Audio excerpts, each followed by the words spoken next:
विद्यार्थ्यांसमोर अखेर मोदी सरकार झुकलं. केंद्रीय शिक्षण मंत्री धर्मेंद्र प्रधान यांचा राजीनामा. पक्षातील वरिष्ठांकडून प्रधानांना काल रात्रीच राजीनाम्यासंदर्भात सूचना.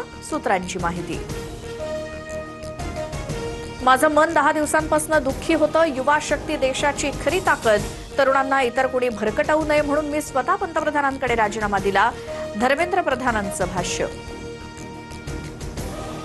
आपण सर्वांनी करून दाखवलं. या सरकारमध्ये राजीनामे होत नाहीत असं म्हणणाऱ्यांना हा दणका.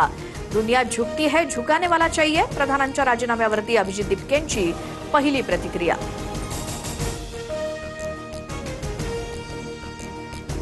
शिक्षण मंत्र्यांच्या राजीनाम्यासह आंदोलक विद्यार्थ्यांवरचे गुन्हे मागे घेणार. आत्महत्या केलेल्या नीट विद्यार्थ्यांच्या कुटुंबियांना भरपाई मिळणार. सीजेपीच्या 3ही मागण्या सरकारकडून मान्य. आंदोलन मागे घेण्याची घोषणा.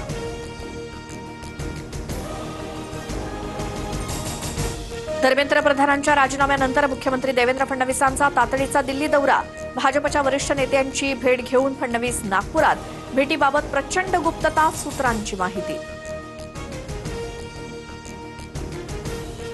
मुख्यमंत्री फडणवीस उच्च शिक्षित. धर्मेंद्र प्रधानांच्या राजीनाम्यानंतर फडणवीसांना केंद्रीय शिक्षण मंत्रिपदाची संधी मिळू शकते. संजय राऊतांचा मोठा दावा. जे दिलंय त्यात समाधानी. चित्त नेहमी समाधानी असू द्यावं. दिल्लीत जाण्याच्या चर्चांवर मुख्यमंत्री फडणवीसांची TV9 मराठीला एक्सक्लुझिव्ह प्रतिक्रिया. सरकार हटवण्याची वेळ आली आहे. पंतप्रधानांनी विद्यार्थ्यांची माफी मागावी. दिल्लीत जे काही घडलं त्याला शहा जबाबदार. विद्यार्थ्यांवर झालेल्या हिंसेतील दोषींवर कडक कारवाई व्हावी. राहुल गांधींची मागणी. सीजेपी आणि देशातील जेनझींचं अभिनंदन. आंदोलनाची पुढची दिशा विचारपूर्वक ठरवा. सरकारनं आता शिक्षण व्यवस्था सुधारण्यासाठी काम करावं. सोनम वांगचुक यांचं आवाहन. प्रधानांच्या राजीनाम्यासाठी मला हिरो बनवू नका. एका व्यक्तीला हिरो बनवून देशाची वाट लागली. अभिजित दिपकेंचा पंतप्रधान मोदींवर निशाणा. अभिजितनं त्याच्या वयाच्या मानानं मोठं आंदोलन उभारलं. अभिजित जवळ मनातली भीती व्यक्त केली होती, मात्र आता शब्दात मांडता येत नाही इतका आनंद झालाय. दिपकेंच्या आईला अश्रू अनावर.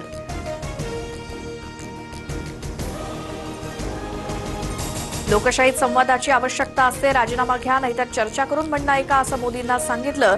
माझी मोदींची जी चर्चा झाली त्याचा परिणाम आज दिसला. शरद पवारांचं भाष्य.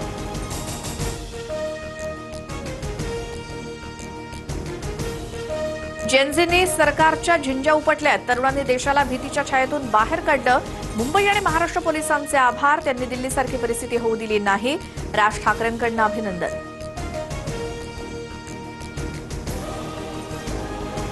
उद्याचा तिरंगा मार्च होणार. शिवाजी पार्कवर तरुणांचा विजयोत्सव साजरा करू. तरुणाईला सहभागी होण्याचं उद्धव ठाकरेंचं आवाहन. आंदोलनात साध्या वेशात घुसलेल्या गुंडांवरती कारवाई कधी होणार? ठाकरेंचा सरकारला सवाल. मोदींच्या कार्यकाळात आंदोलनातून मंत्र्यांचा राजीनामा ही पहिलीच वेळ. 36 दिवसांनंतर सीजेपीच्या लढ्याला यश. लोकशाहीचा विजय झाला असं म्हणत देशभरात कॉक्रोच जनता पार्टीचा जल्लोष. फटाक्यांची आतषबाजी आणि मिठाईचं वाटप. टीईटी पेपरफुटी प्रकरणी दोघांना बिहारमधनं अटक. मुख्य आरोपी विजेंद्र गुप्तासह साथीदार इंद्रजित सिंग उर्फ पिकू अटकेत. आरोपींमध्ये गुप्तासह पत्नी आणि साडूचा देखील समावेश. या प्रकरणात आतापर्यंत 14 आरोपींना अटक. मुंबईला पाणीपुरवठा करणाऱ्या 7ही तलावांमधील साठा 84%वर. जलाशय साठ्यात गेल्या 24 तासात 6.6% वाढ.